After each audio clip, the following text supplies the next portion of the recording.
¿Qué tal? Buen día, ¿cómo andan?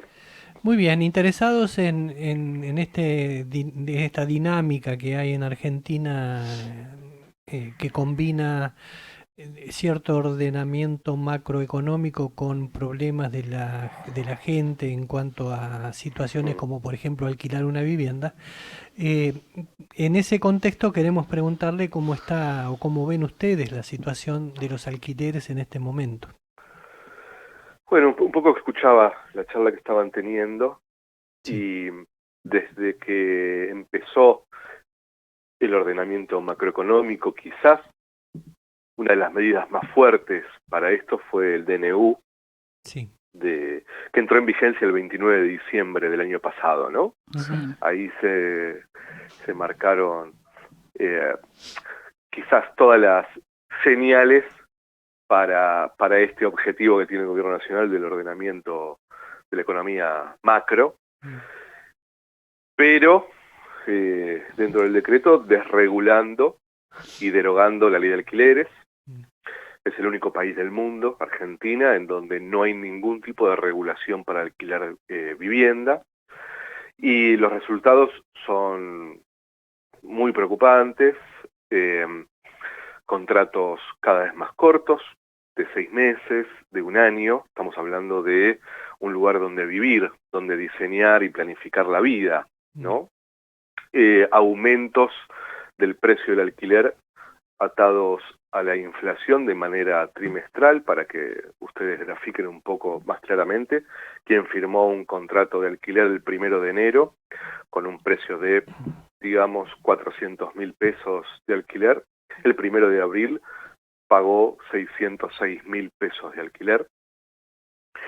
Y nosotros venimos haciendo encuestas a inquilinos en todo el país. En enero hicimos una, en marzo hicimos otra, donde respondieron más de 4.000 inquilinos e inquilinas de todo el país. Y preguntamos en qué estaban recortando. Primero, si estaban recortando los gastos del hogar. Más del 60% respondió que estaba recortando, que estaba endeudado. Y cuando preguntamos para qué se endeudaba, en qué estaba recortando, la mayoría respondió en alimentos, porque lo Claro. último que deja de pagar una familia es el alquiler, pero antes de no poder pagar más el alquiler, ya está viviendo de manera muy pero muy indigna, Mm. ¿no? Mm.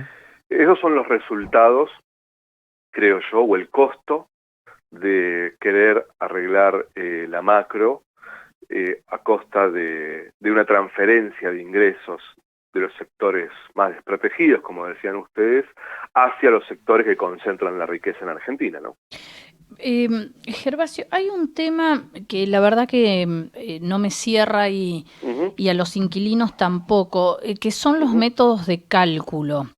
uh-huh, Tengo gente conocida que en enero alquiló un departamento a 350.000 pesos, uh-huh. indexado cada 4 meses por IPC.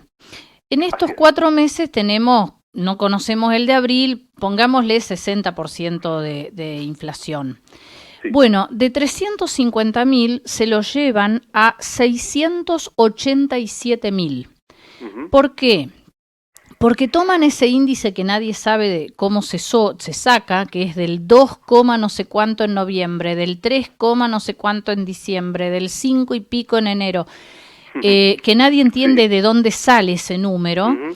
y para indexar en abril, o sea, para empezar a pagar en mayo el nuevo alquiler, como el de abril se conoce a mitad de mayo, bla, bla, bla, le Así es. empiezan a contar desde noviembre, Uh-huh. a pesar de que alquilaron en enero.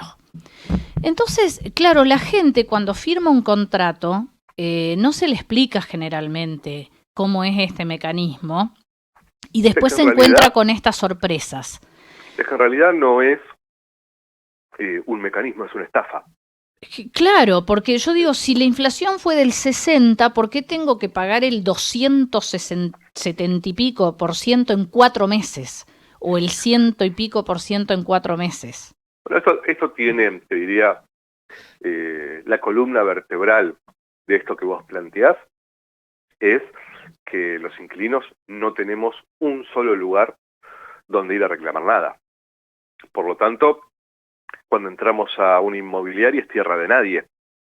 Y ahí sucede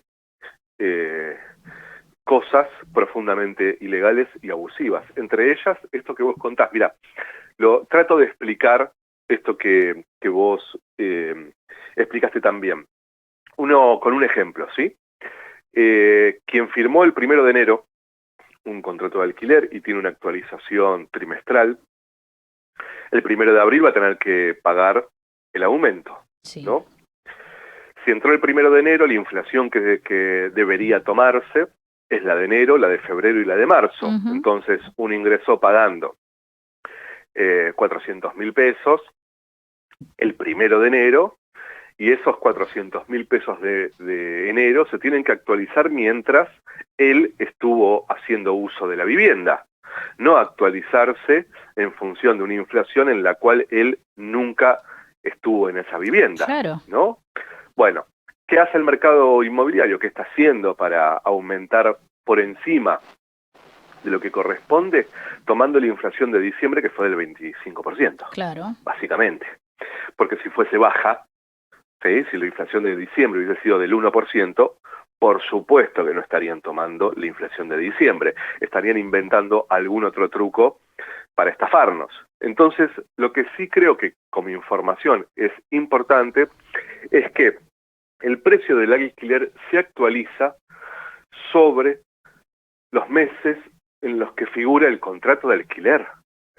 Es algo muy obvio lo que estoy diciendo, pero Claro. todos los inquilinos que nos están escuchando, siempre se tiene que tomar la actualización durante los meses en los cuales se firma un contrato. Si se firmó un contrato a partir del 1 de enero, la inflación que se tiene que tomar es la de enero, no la de un mes en donde vos no estuviste en esa vivienda, que no figura en el contrato, además, etcétera. Claro. Entonces, ¿qué van a tener que hacer los inquilinos, los propietarios, las inmobiliarias? El inquilino tiene la posibilidad de transferir el pago del alquiler sin contar la inflación, y cuando está el dato de la inflación, alrededor del 15 de cada mes, ¿sí? Pagar la Transferir diferencia. la diferencia, claro. Y punto. Y si no, que los contratos se firmen a partir del día 15. Pero todo eso Claro. se puede, Ahora, se puede establecer en el contrato. Claro, ¿no? las inmobiliarias tienen muchísima responsabilidad en esto que está pasando. Y sí. Porque Es que, las ¿sabes qué inmobiliarias pasa? te ponen en el contrato, por ejemplo, en este caso que yo te menciono, le pusieron que iban a tomar la base de noviembre. Y ya te digo, el inquilino no entiende un corno de cómo se calcula, claro. y va y firma. Hay que hacer, y además, aunque entendiese, si le decís, mirá, no, esto no corresponde, no alquilás. Claro, te dicen, bueno, ¿No? hay otro atrás tuyo, claro. Pero para exagerar un poco lo que estamos charlando, es como si uno firmase un contrato a partir del 1 de enero del 2024 y en el contrato dijese que te van a tomar la inflación del 2022. Claro. ¿Entendés? Sí, no corresponde, claro. Es una locura, pero bueno, pero lo que está sucediendo. Es que sucede desde siempre. La impunidad que hay por parte del mercado inmobiliario para diseñar estrategias para el incumplimiento de absolutamente todas las leyes es total. Y eso sucede porque no hay organismo que se encargue de que no sea así, obviamente. Defensa del consumidor no se involucra, ¿no? No, defensa del consumidor no se involucra. ¿Por qué? Porque no se puede involucrar en contratos entre privados. Sí se puede involucrar en contratos con empresas. Bien, claro. Pero en contratos entre privados, porque finalmente la inmobiliaria es un intermediario, pero la firma de ese contrato es de un propietario y un inquilino, claro. ¿no? Claro. Diferente es si la inmobiliaria te cobra algo de su trabajo de manera ilegal, que también lo hacen, y ahí debería actuar defensa del consumidor. Pero hoy defensa del consumidor está completamente desmantelado también. Está Fernando Blanco Muinio a cargo de defensa del consumidor, y no se atiende ni se da curso a ningún tipo de denuncia. Bien, Gervasio, gracias por el panorama.